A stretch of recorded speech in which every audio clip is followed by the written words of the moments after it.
Elly Schlein est le nouveau visage de la gauche italienne et le nouvel espoir du pays gouverné par Giorgia Meloni, leader de l'extrême droite. Elle est la première femme élue à la tête du Parti démocrate à seulement 34 ans. Nous avons gagné, c'est une petite grande révolution, a réagi Elly Schlein à l'annonce de sa victoire.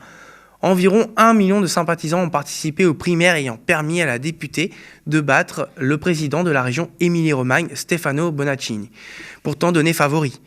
Il a aussitôt reconnu sa défaite. Je cite « Je l'ai félicité et lui ai souhaité bonne chance pour les responsabilités qu'elle prend à partir de ce soir à la tête d'un parti démocrate qui a besoin de réagir et de se régénérer. » Elly Schlein succède à Enrico Letta, qui avait annoncé quitter son poste 2 ans après avoir pris les commandes du parti à la suite de la déroute qu'il a essuyée aux élections législatives de septembre 2022, remportées donc par Fratelli d'Italia, le parti de Giorgia Meloni.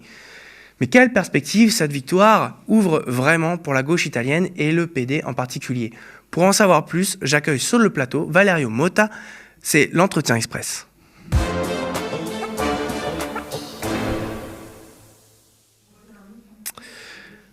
Alors, bonjour Valerio. Oui, bonjour. Alors, vous êtes spécialiste en communication politique et vous êtes par ailleurs ancien candidat aux élections législatives italiennes pour Liberi et Uguali en 2018, un parti qui aujourd'hui n'existe plus. Donc, on va tous les deux discuter un petit peu de cette victoire d'Elly Schlein à la tête du Parti démocrate italien. Alors, tout d'abord, avant de rentrer un petit peu dans le détail du contexte politique qui se joue en ce moment, est-ce qu'on peut en dire un peu plus sur Elly Schlein, justement, sur le personnage qu'elle est?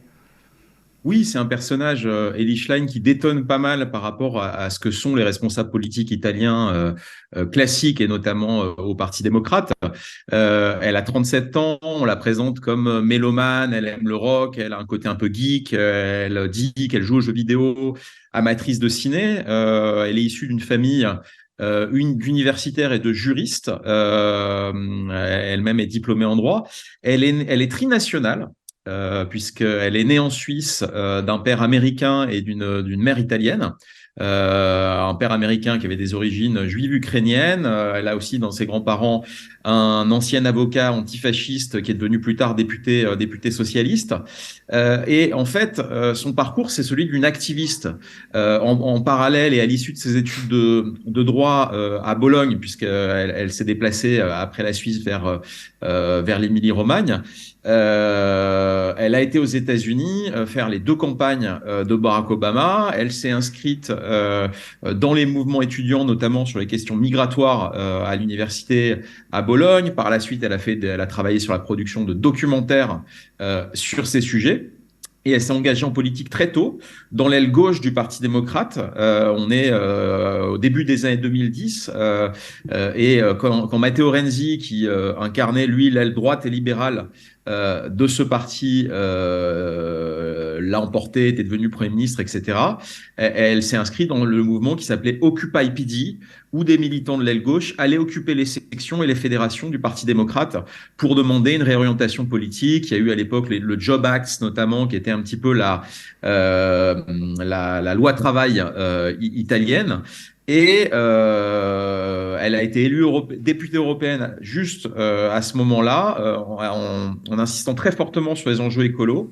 Et elle quitte le Parti démocrate en 2015 en dénonçant cette dérive droitière. Et à ce moment-là, il y a tout un ensemble de petits partis qui se montent à la gauche du Parti démocrate, dont elle fait partie, Possibile en l'occurrence, qui, sur certaines élections, après l'épisode Renzi, s'allie avec le Parti démocrate. C'est ce qui va se passer au second tour des élections régionales en Émilie-Romagne en 2020, où elle devient vice-présidente de la région.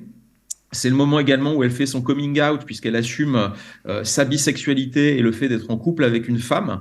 Elle devient vice-présidente de Stefano Bonaccini, contre qui elle était candidate lors de ses primaires. Ouais. Elle a été élue députée en 2022, où le PD s'est représenté en alliance avec ses partis issus de scission qui dénonçaient sa dérive libérale. Et elle est donc élue après une campagne assez particulière, puisqu'elle n'était pas adhérente du Parti démocrate il y a 3 mois encore. Elle a annoncé sa candidature, puis elle a réadhéré au PD, avec une campagne qui a fait revenir pas mal d'électeurs et de sympathisants du PD, puisque c'est une élection primaire Ouais. donc ouverte, qui a permis son élection. Il faut savoir qu'en plus, les primaires, c'est quelque chose de beaucoup plus institutionnalisé qu'en France. C'est quelque chose de très important dans la scène politique italienne. Oui, particulièrement au Parti démocrate. Le mécanisme des primaires a commencé dans les années 2000 avec Prodi et c'est continué sans interruption, à la fois des primaires pour désigner les candidats au leadership avant une élection pour être candidat au poste de Premier ministre, mais aussi des primaires ouvertes pour désigner le premier secrétaire du Parti démocrate. C'est devenu le mode de fonctionnement tout à fait normal et institutionnel. Ce qui fait que, notamment, il n'y a pas eu vraiment de capacité des forces qui se sont inscrites à gauche du PD au moment où la dérive libérale, la dérive à droite a été la plus marquée, a existé vraiment fortement parce que malgré tout, le PD est un parti qui, bien qu'en crise, réussit encore à faire venir 1 million de personnes à des primaires, s'inscrit dans des sections qui sont très actives et très présentes sur le territoire national. On a un mécanisme sur les élections locales, des élections nationales qui sont des élections parlementaires et non pas présidentielles, qui font que le rôle du PD pour être la force d'un leadership à gauche reste très très fort et moins déboulonnable que ce qu'a pu être la position du PS à la fin des années Hollande, par exemple. D'accord. Alors, pour en revenir un petit peu, pour aller un petit peu plus vers justement le contexte politique dans lequel se situe le Parti démocrate, parce qu'on dit Eli Schlein est le nouveau visage de la gauche, mais quand même, il faut savoir que le Parti démocrate sort peut-être de 30 ans de déboire, depuis peut-être l'opération de main propre début des années 80. Enfin, la gauche italienne, en tout cas, sort de peut-être 30 ans de déboire. Est-ce qu'on peut parler un petit peu de ce contexte politique, justement ? Oui, parce que c'était pas le PD, effectivement, il y a 30 ans, au début des années 90, les forces politiques qui dominaient l'Italie ont disparu en une poignée d'années. Au début des années 90, c'était pas le PD, c'est pour ça que je me suis corrigé. Oui, bien sûr. Avec cette opération main propre où s'est effondré et a disparu à peu de choses près le PSI, le socialiste italien, où le Parti communiste italien, qui était le plus puissant d'Europe, a affronté comme les autres la fin du bloc soviétique. Et il y a donc une réorganisation politique très importante à ce moment-là. Et où la démocratie chrétienne, qui était aussi un des 3 grands partis structurants, a disparu, a éclaté, elle aussi touchée par les affaires et main propre. Et donc la vie politique italienne s'est à ce moment-là restructurée entre la droite autour de Silvio Berlusconi et des mouvements d'extrême droite qui se sont développés comme la Ligue du Nord, puis plus tard Fratelli d'Italia de Giorgia Meloni, mais c'est beaucoup plus récent. Et une partie de la démocratie chrétienne, donc du centre, s'est alliée à la gauche pour constituer d'abord des alliances avec les anciens communistes qui se sont regroupés et ont occupé l'espace laissé et abandonné par le Parti socialiste italien qui a disparu, et ont fondé d'abord une alliance qui s'appelait l'Olivier. Et puis, plus tard, on crée ce Parti démocrate qui, dans un système parlementaire avec des éléments d'instabilité parfois, avec des logiques d'alliance parfois larges, le Parti démocrate a souvent voulu jouer le rôle de leadership, de pôle majoritaire et de centralité du pays pour garder les responsabilités avec des schémas d'alliance très différents. Mais qui font que on parle du centre-gauche en Italie traditionnellement. Oui, parce que, pardon, je vous coupe, mais pour rappeler, pour ceux qui ne connaissent pas forcément comment fonctionnent les institutions italiennes, la République italienne fonctionne un petit peu comme la 4e République en France, c'est-à-dire c'est des élections à la proportionnelle, enfin en tout cas la Chambre des députés est élue à la proportionnelle et donc il faut jouer sur des coalitions et des alliances pour pouvoir constituer un gouvernement. Alors, si on vous explique le mode de scrutin et son évolution en Italie et que vous pensez avoir compris, c'est qu'on vous a mal expliqué. Il y a une telle volatilité des lois électorales, des schémas d'élection, de passage de parts de majoritaire, de parts de proportionnel. En tout cas, oui, il y a une assemblée dans laquelle on peut avoir des compositions au final qui sont plus éclatées que ce qu'on a traditionnellement en France. Hmm. Et on a eu parfois, à partir de mêmes élections législatives, deux, parfois trois scénarios d'alliance. C'est le cas de la dernière législature, où on a commencé avec une alliance entre le mouvement 5 étoiles et la Ligue du Nord, Mhm. la Ligue, donc parti de Matteo Salvini d'extrême droite. Puis le mouvement 5 étoiles a abandonné cette alliance avec la Ligue du Nord pour s'allier avec le PD. Et puis, il y a eu une troisième étape dans la même législature où c'est une figure externe, Mario Draghi, donc plutôt centriste et libéral issu de la Banque Centrale Européenne, qui a gouverné une alliance de grande coalition, incluant le Parti démocrate, les partis à sa gauche, le mouvement 5 étoiles et la Ligue du Nord. Donc, on a une plasticité de la vie politique italienne dans lequel le PD s'est beaucoup dilué ces dernières années. Ouais. Et au final, c'est vrai que Elie Schlein ramène des éléments de clarification sur l'identité de ce parti en affirmant, elle, dans toute sa campagne, très fortement le terme gauche, en parlant beaucoup de la dignité du travail, du salaire minimum, de la conversion écologique de la société italienne, des inégalités, en affirmant une identité féministe extrêmement forte, Mhm. à ramener une forme de clarté qui n'est pas forcément aussi radicale qu'on pourrait le percevoir, mais qui est nette en tout cas en termes d'identité et où on peut sans doute aussi trouver une inspiration dans certains aspects de la gauche américaine. Alors certains parlent de la campagne d'Obama, d'Ocasio-Cortez, même si elle n'en a pas l'origine populaire. C'est aussi parce qu'elle a fait campagne sur un renouvellement du parti, sur Hmm. une vision où le parti sert davantage les outsiders, et moins descendant, moins basé sur l'appareil, et plus et impliquant davantage la base et, comme elle le dit, la communauté. Ouais. Mais justement, là, je vois bien qu'il y a quand même avant d'arriver potentiellement au pouvoir, aux prochaines législatives, on ne sait pas. On saisit peut-être bien l'enjeu qui sera pour Elie Schlein, c'est de réaffirmer une certaine gauche, de redonner une identité au Parti démocrate en tant que parti de gauche, peut-être de gauche radicale, mais en même temps, il faudra aussi composer avec le mouvement 5 étoiles qui garde un ancrage très populaire. Comment ça va se jouer tout ça? Alors, elle a plusieurs défis en parallèle qui sont compliqués, il faut pas le cacher. Je ne suis pas sûr, moi, qu'elle aille sur une gauche radicale au sens où on pourrait Ouais. l'entendre en France, mais une gauche plus assumée, en tout cas plus nette et plus frontale, ça c'est certain, y compris dans la tonalité de l'opposition vis-à-vis de Giorgia Meloni. Euh, En ce qui concerne les alliances, sa première difficulté, le premier sujet qui va se poser à elle, c'est de maintenir une forme d'unité, ou en tout cas du Parti démocrate, puisqu'il y a aujourd'hui une partie de l'aile droite qui se pose la question de savoir si elle va rester. Il y a eu quelques départs, pour l'instant c'est sur les doigts de la main, puisqu'il y a aussi dans ce paysage politique italien, il n'y a pas que le mouvement 5 étoiles et le Parti démocrate et la droite, il y a aussi Matteo Renzi et Calenda qui sont en gros les alliés italiens de Renew et d'Emmanuel Macron. Donc il peut y avoir quelques départs de ce côté-là. Il faut qu'elle veille à pas être affaiblie par cette séquence qui peut s'ouvrir. En ce qui concerne les alliances, elle a réaffirmé la volonté de s'allier avec le mouvement 5 étoiles. Et en termes de D'accord. géographie électorale, aujourd'hui, on a une certaine complémentarité possible entre le PD, qui est fort dans les grandes villes, dans les grandes agglomérations, qui est plutôt fort dans le centre et dans le nord de l'Italie, alors que le mouvement 5 étoiles est plus puissant dans le sud. Ouais.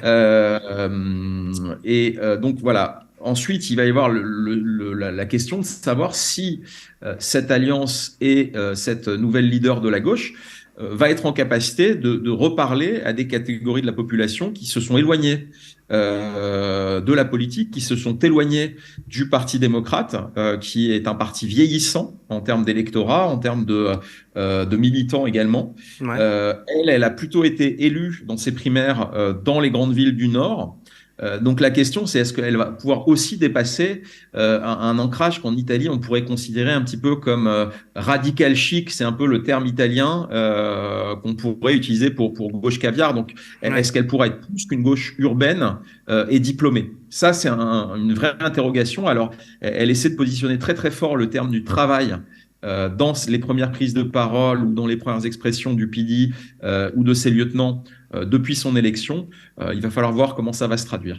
Du coup, si je comprends bien, l'électorat du PD, enfin en tout cas de la tendance Elie Schlein est plutôt petit bourgeois urbain, si, pour caricaturer un petit peu. C'est pas si éloigné que ça finalement de l'électorat de la France insoumise, comme on l'a vu pendant la présidentielle. Est-ce que justement l'alliance qu'elle prétend vouloir faire avec le mouvement 5 étoiles n'est pas une méthode pour faire de l'entrisme vers justement le sud de l'Italie, qui est une région beaucoup plus pauvre que le nord et beaucoup plus rural? Alors, il y a des électorats et des géographies qui sont composites. Ouais. C'est un peu artificiel de réduire le nord à l'urbain. Non, je Typiquement, schématise un petit peu, mais pour qu'on comprenne oui, bien un peu les oui, stratégies politiques. bien sûr. Mais ce qu'il faut comprendre, c'est qu'on a deux partis en crise aujourd'hui, avec le PD et le mouvement 5 étoiles. Le PD, parce qu'il a été réduit très fortement j'allais dire, à l'os, c'est-à-dire cet électorat urbain des grandes villes et puis l'Italie rouge de l'Émilie-Romagne, d'une partie de la Toscane, etc. En perdant des bastions. Hein. Ouais. Le Parti démocrate a perdu la région du Lazio, la région de Rome, il y a quelques semaines. Enfin, voilà.